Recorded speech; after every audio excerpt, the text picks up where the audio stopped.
ফোনটা ছিল মিস্টার রায় চৌধুরী। তিনি ছিলেন শহরের সব থেকে বড় বিজনেসম্যান। মিস্টার রায় চৌধুরী, আমি আপনাকেই ফোন করতে যাচ্ছিলাম। আমি একজন বিশেষ লোকের সাথে তোমার একটা মিটিং ফিক্স করেছি। ওর অ্যাড্রেস আমি তোমাকে টেক্সট করে দিয়েছি।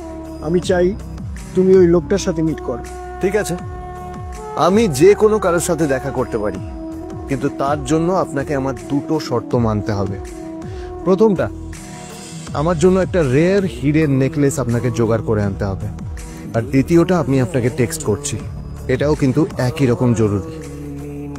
এই দুটো কাজ আপনাকে যত তাড়াতাড়ি সম্ভব করে ফেলতে হবে আমার জন্য, ঠিক আছে?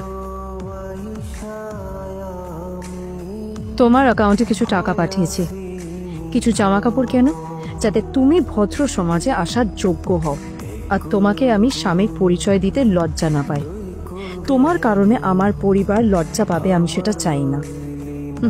যখনই দেখি তখনই তুমি ভিখিরির মতো ছেঁড়া ফাটা জামা কাপড় পরে থাকো।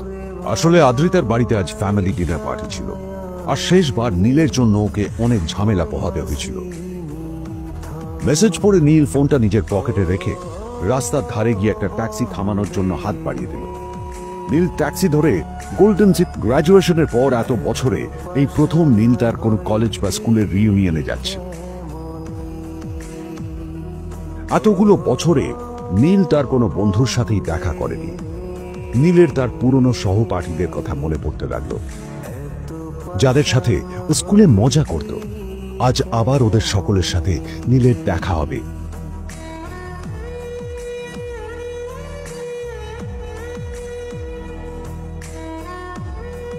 আর এই সব কিছু ভেবেই নীল এক্সাইটেড হয়ে যাচ্ছে। আটকে দিল। কোথায় যাচ্ছে শালা ভিখারি? না না দাদা, আপনি আমাকে ভুল বুঝছেন। আসলে আমাকে ইনভাইট করা হয়েছে, আমি এই হোটেলেই এসেছি। শালা মিথ্যে কথা বলার জায়গা বাস না, হ্যাঁ? মিথ্যে কথা বলার আগে নিজের চেহারাটা তো দেখতিস। এটা একটা প্রাইম হোটেল, বুঝেছিস? এখানে সব শহরের বড় বড় লোকেরা তাদের বড় বড় গাড়ি নিয়ে আসে। শালা তোর মতো একটা ভিখারি একটা ফ্যাট ফ্যাটে হাওয়া বের করা বাইক নিয়ে চলে আসছিস, আর আমি তোকে ঢুকতে দেবো? না দাদা, ইনভাইট চল, আমাকে একবার ঢুকতে দিন আমাকে।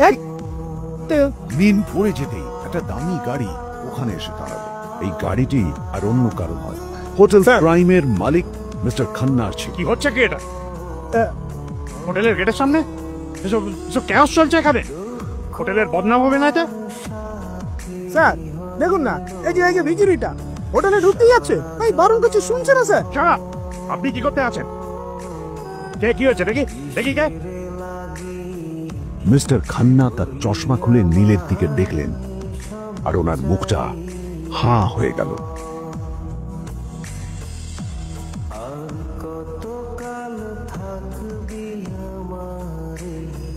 নীল স্যার, আপনি?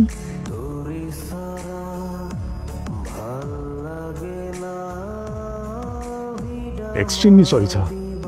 স্যার স্যার, আপনি একটা ইনফর্ম করেননি কেন আমাকে? আপনি আসবেন জানলে তো আমি নিজে রিসিভ করতে আসতাম আপনাকে। ঠিক আছে, আপনি ব্যস্ত হবেন না প্লিজ। জানোইনি কে?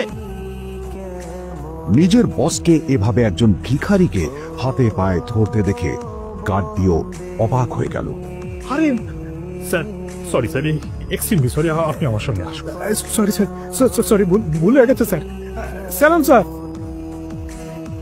নীল কি তবে সত্যিই একজন খুব বড়লোক কেউ? জানতে পকেট এফএম এর এই সম্পূর্ণ গল্পটি শুনুন বস, দুনিয়া যার বসে।